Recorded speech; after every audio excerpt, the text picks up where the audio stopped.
Moving on, CM Chandrababu అధ్యక్షతన సచివాలయంలో AP cabinet భేటీ కొనసాగుతోంది. ఆంధ్రప్రదేశ్ రాజధానిగా అమరావతి ప్రాంతాన్ని ఖరారు చేస్తూ దానికి చట్టబద్ధత కల్పించే తీర్మానాన్ని మంత్రివర్గం ఆమోదించనుంది. కేంద్ర ప్రభుత్వ సూచనల మేరకు ఈ నెల 28వ తేదీ ఉదయం 11 గంటలకి ఆంధ్రప్రదేశ్ అసెంబ్లీ ప్రత్యేక సమావేశం నిర్వహించబోతున్నారు. ఈ అసెంబ్లీ సమావేశంలో ప్రవేశపెట్టే తీర్మానానికి ముందుగా కేబినెట్ ఆమోదం తెలుపబోతోంది.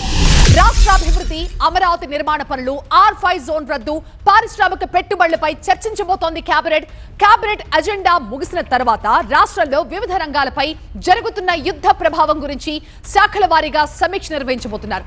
LPG నుంచి PNGగా మార్చే పాలసీపై కేబినెట్ లో చర్చించే అవకాశం ఉంది.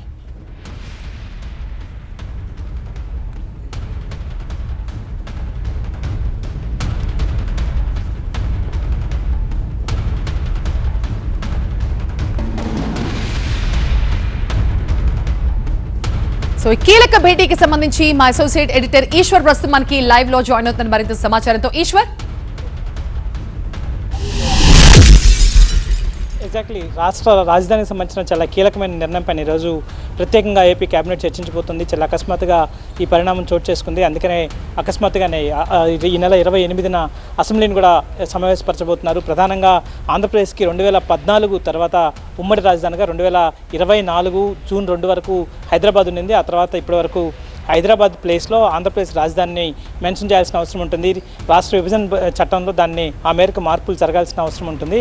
వాస్తవానికి దానికోసం గతంలోనే కేబినెట్ తీర్మానం చేసి పంపించింది. కానీ కేబినెట్తో పాటు అసెంబ్లీ తీర్మానం కూడా అవసరమని తాజాగా కేంద్రం నుంచి ఒక మెసేజ్ వచ్చింది. సో ఈ నేపథ్యంలోనే అసెంబ్లీ సమావేశపరిచి ప్రత్యేకంగా దానికి సంబంధించి ఒక తీర్మానాన్ని చేసి పంపించాలని నిర్ణయించారు. ఆ మేరకు 28వ తేదీన సమావేశాన్ని ఏర్పాటు చేశారు. ఆ మేరకు నిన్న సమన్ని కూడా జారీ చేసిన నేపథ్యం కనిపించింది. వాస్తవానికి పార్లమెంటు లోపల ఈ సెషన్లోనే ఈ బిల్లుకి సంబంధించి అమరావతి రాజధానికి చట్టబద్ధత కల్పించే అంశం మీద ఒక స్పష్టత ఇవ్వాలని రాష్ట్ర ప్రభుత్వం చాలా తీవ్రమైన ప్రయత్నాలు చేస్తుంది. ఆ మేరకు ఎన్డీఏలో ఉంది కాబట్టి కేంద్ర పెద్దలతో దగ్గరగా మాట్లాడే ప్రయత్నం చేసింది. ఈ నేపథ్యంలోనే ఈ నెల 4వ తేదీ వరకు, ఏప్రిల్ 4 వరకు పార్లమెంట్ సెషన్ నడిచే అవకాశం ఉంటుంది. కాబట్టి 28న అసెంబ్లీ తీర్మానం చేసి పంపితే వాస్తవానికి అసెంబ్లీలో బిల్లు కూడా అవసరం లేదు. కేవలం ఒక తీర్మానాన్ని, రెజల్యూషన్ని పాస్ చేస్తే చాలు. అందుకే కౌన్సిల్ కూడా సమావేశం చేయట్లేదు. కేవలం అసెంబ్లీ మాత్రమే దీనికి మీట్ అయి దాని మీద ఒక తీర్మానాన్ని చేసి కేంద్రానికి పంపుతుంది. ఆ తర్వాత కేంద్రం హోంశాఖ అలాగే న్యాయశాఖల అభిప్రాయాన్ని తీసుకుని దాన్ని కేంద్ర కేబినెట్కి పంపించే అవకాశం ఉంటుంది. కేంద్ర కేబినెట్ ఆమోదం మేరకు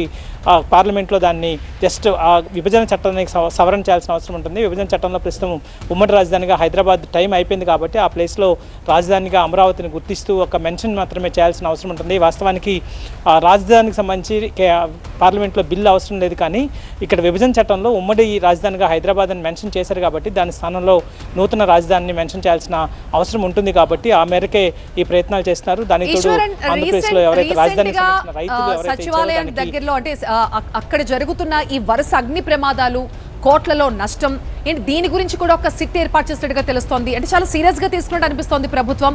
అనుమానాలు ఉన్నాయా దీనికి సంబంధించి? ఖచ్చితంగా ప్రభుత్వానికైతే తీవ్ర స్థాయిలో దాని మీద అనుమానాలు ఉన్నాయి. ఎందుకంటే ఒక్క ఘటన కాదు, ఇటీవల కాలంలో 3 ఘటనలు చోటు చేసుకున్నాయి. కేవలం 2 వారాల లోపలే 2 ఘటనలు చాలా పెద్ద ప్రమాదాలుగా అవి ట్రీట్ చేయబడ్డాయి. భారీ ఎత్తున మంటలు ఎగిసిపడ్డాయి. ఆ ప్రాంతం అంతా పొగలతో నిండిపోయింది. దానికి సంబంధించి వేలాదిగా పైపులు, రాజధాని నిర్మాణానికి కోసం ఉంచిన పైపులు అవి 10 కోట్ల రూపాయల ఖర్చు చేసే అవకాశం ఉంటుంది. అంత విలువ కలిగినవి కాలిపోవడంతో పాటు ఎందుకు ఇట్లాంటి తరచూ జరుగుతున్నాయి, దీనివల్ల ఒక బ్యాడ్ మెసేజ్ వెళ్ళే అవకాశం ఉంటుంది. అట్లాంటి వాస్తవానికి వాతావరణం కూడా అంత పెద్ద ఎత్తున ఎండల్లో నుంచి వచ్చిన మంటలు కాదు. ఆ ప్రాంతంలో మొన్న జరిగిన ఇన్సిడెంట్ అయితే కేవలం అంతకు ముందు రోజే వర్షం పడింది. ఆ ప్రాంతం కూడా నేలంతా తడిగా ఉంది. కానీ పెద్ద ఎత్తున ప్రమాదం చోటు చేసుకుంది. దీంట్లో ఏమైనా ఉద్దేశపూర్వకంగా ఏదైనా కుట్రకోణం దాగి ఉందా అన్న అనుమానాన్ని ముఖ్యమంత్రి స్వయంగా వ్యక్తం చేస్తున్నారు. అందుకనే ఒక ఘటనగా కాకుండా 3 ఘటనలను కలిపి విచారణ చేయాల్సిందిగా ఆయన ఆదేశించారు. ఒకనొక సమయంలో డీజీపీ పైన కూడా ముఖ్యమంత్రి తీవ్ర ఆగ్రహాన్ని వ్యక్తం చేస్తూ కేవలం 24 గంటలు మాత్రమే సమయం ఇస్తున్నాను, దానికి సంబంధించిన వివరాలు తెలియజేయాలని కోరారు. అయితే దానికి సంబంధించి ఇంకా పూర్తిగా ఆధారాలు ఏమీ సేకరించలేకపోయారు కాబట్టి ఒక ప్రత్యేకంగా స్పెషల్ ఇన్వెస్టిగేషన్ టీంని ఏర్పాటు చేశారు. గుంటూరుకు సంబంధించిన అడిషనల్ ఎస్పీ రవికుమార్ నేతృత్వంలో దీన్ని ఏర్పాటు చేయడం జరిగింది. దాంట్లో 4 ఎస్ఐలు 4 సిఐల్ని సభ్యులుగా నియమించారు. పూర్తి స్థాయిలో ఆ ప్రాంతంలో ఉన్న అంటే సీసీ ఫుటేజ్ కూడా దగ్గరలో ఉండదు, ఎందుకంటే రాజధాని నిర్మానుష్యమైన ప్రాంతం కాబట్టి అంత పెద్ద వ్యాస్ట్ ఏరియాలో సీసీ కెమెరాలు నిర్మించలేరు, లైటింగ్ కూడా లేదు కాబట్టి మొన్న జరిగింది అర్ధరాత్రి జరిగిన సంఘటన కాబట్టి పూర్తి స్థాయిలో దాన్ని ఎవరు చేశారన్నది నిగ్గుదేల్చే ప్రయత్నాన్ని రాష్ట్ర ప్రభుత్వం చేస్తున్నట్టుగా చూడాల్సిన నేపథ్యం కనిపిస్తుంది. Right, thank you Eshwar. ఒక పక్క సీఎం చంద్రబాబు అధ్యక్షతన సచివాలయంలో ఏపీ కేబినెట్ భేటీ కొనసాగుతోంది. చాలా కీలక అంశాలపై కేబినెట్ భేటీలో చర్చించబోతున్నారు.